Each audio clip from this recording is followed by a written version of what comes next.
Hello, MGTOW. Hello, men. This is Howard Dare. Thanks for stopping by. So, I want to talk about why men love tools, but women love the state.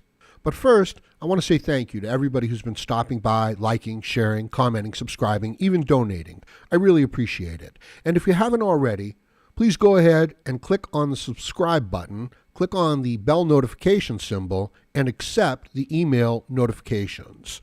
It'll help me grow my channel in these difficult times for men, and I would really appreciate it. So let me tell you what I want to talk about.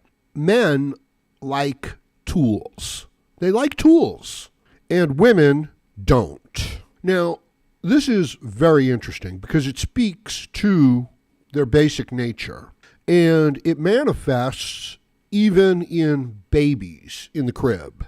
Nobody has to teach little boys to play with tools, objects, trucks. Nobody has to teach little girls to play with dolls and to be, interested in people's facial expressions. So this is a difference right from the start. And in this day and age of feminism, globalism, of just mass media propaganda, this idea that we're all the same is a false idea. It's a destructive idea to the integrity of the male mind. That is the tool builder, the tool user, as opposed to the person who deals in human emotions. So this really is a theme that I've spoken about in many of my other videos. You're just going to have to watch them all, ladies and gentlemen. And the idea is that the men are manipulators of reality, that is their biological function largely. To look at the world, to interpret the world, to come up with ideas to manipulate the world and to overcome the obstacles in the world, to put that forward, to test the results, and then to make the adjustments. That's what men do.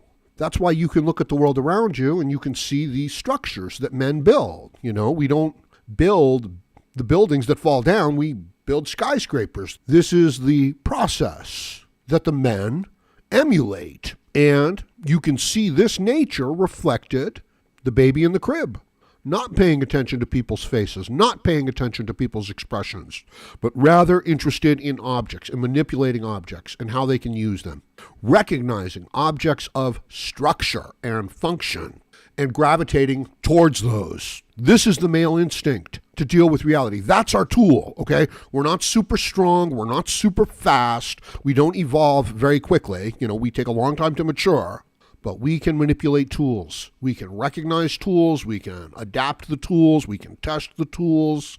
We're not based on instinct. So you guys that are out there and you feel this or you feel that, that's fine, okay? But you're going to have to move that forward.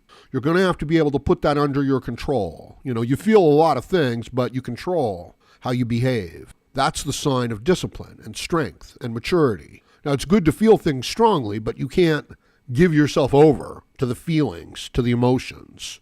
Otherwise, you lose control. But the female isn't like this at all. No, she does focus on the faces, on the expressions, on the emotions of people. There's nothing wrong with it. It's just the way it is. And you can understand why she's doing it that way. She's not the best tool manipulator. She's the best manipulator of emotions. Makes sense, doesn't it? This is why women are so concerned with how they look. Men don't care. Men don't spend time putting on makeup every morning. It's a job to get a man to take a shower. You know what I mean? It's like, you have to take a shower. It's like, no, I just want to go straight to work. It's like, and you have to change your clothes. It's like, no, I want to use the clothes I used yesterday. That's how men are. I keep my hair short enough so I basically don't have to comb it or anything like that. You know what I mean? And when I say I keep my hair short enough, you know what I do? I just take clippers, I put them onto a 6 number, right? And then I just slide it over from the back of that's it. That's my haircut. It looks really good too, really sharp. But, it's efficiency. The women care about the way they look right from the start. Little boys don't pose for cameras. They perform tricks for cameras. They get on their bike and they try to jump down things. They don't pose. They don't try to look pretty. They try to look fearless and capable for the camera. So these are fundamental differences. And this is expressed immaturity in how men work with tools. Look at how the surface of the world is transformed by tools everywhere. Buildings, bridges, roads, electrical grids, informational grids, satellite systems, communication networks. All men building tools, looking at the world, making adjustments in line with their will. Men working with tools is not so much work. You know what I mean? They want to do it. They are inclined to do it. This is why little boys are fascinated with things like dump trucks. It's part of their nature. And then to start telling them that there's no difference between their natures, and then to ask the little boys to sit down in a classroom and memorize things and behave in this, special, gentle manner. It's like, no, there's something wrong with those little boys. We have to drug them. And they do. They drug them so that they'll act more like little girls, because that's the right way to act. Meanwhile, all advertisement for men's products is taking place over on a little girl's, princess tea party, because it says the right things. It says there's no difference. Now, what if you had a really good basketball player and a really bad basketball player, and you were to say, hey, there's no difference between these two? Which one would you be injuring?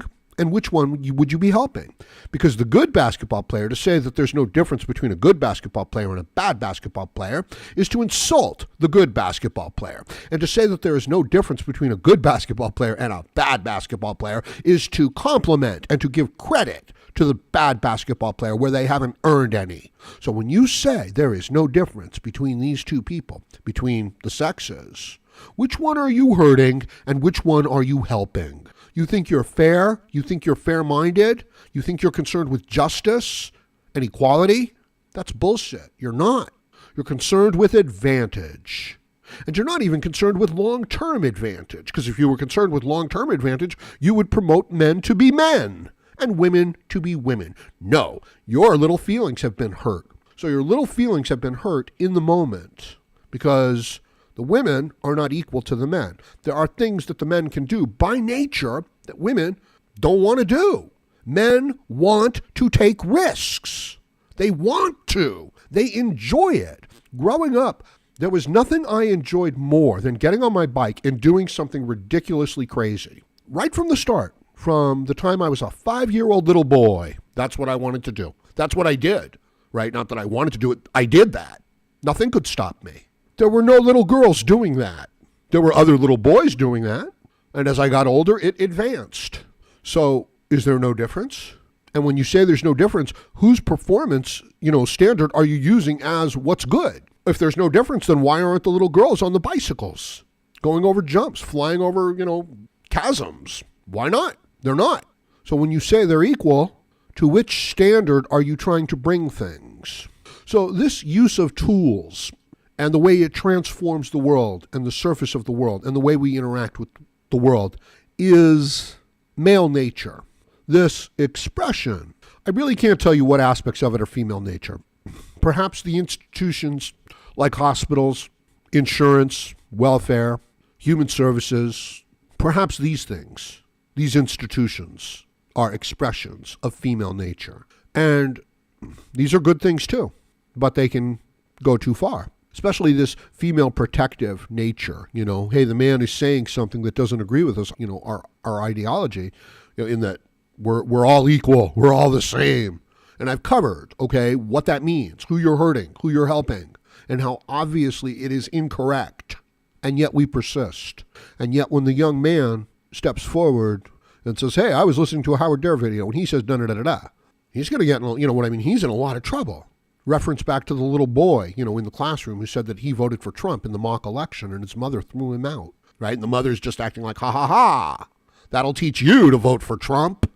Something that I'm really not impressed with? Men that dislike Trump, men who find fault with his masculine view of the world, as if they're being considerate. And you know what it is. I'm so sorry, but it is this exact thing that I'm talking about.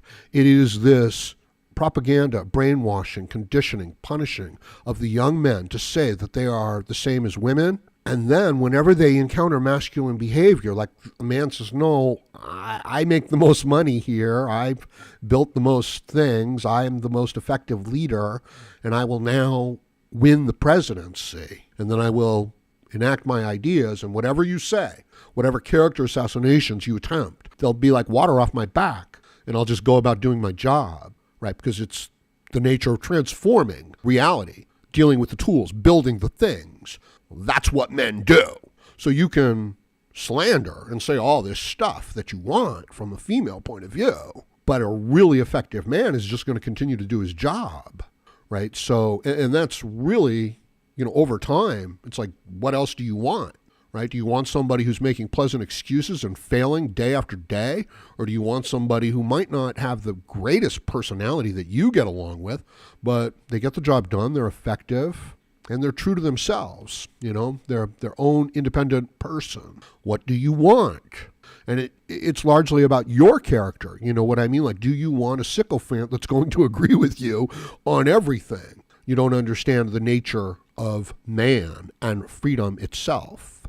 It's a rather complex subject. I don't think I've explained it very well. I guess I'm going to have to make some more videos on it. Have you guys remembered to click on the subscribe button and click on the bell notification and accept the email notifications?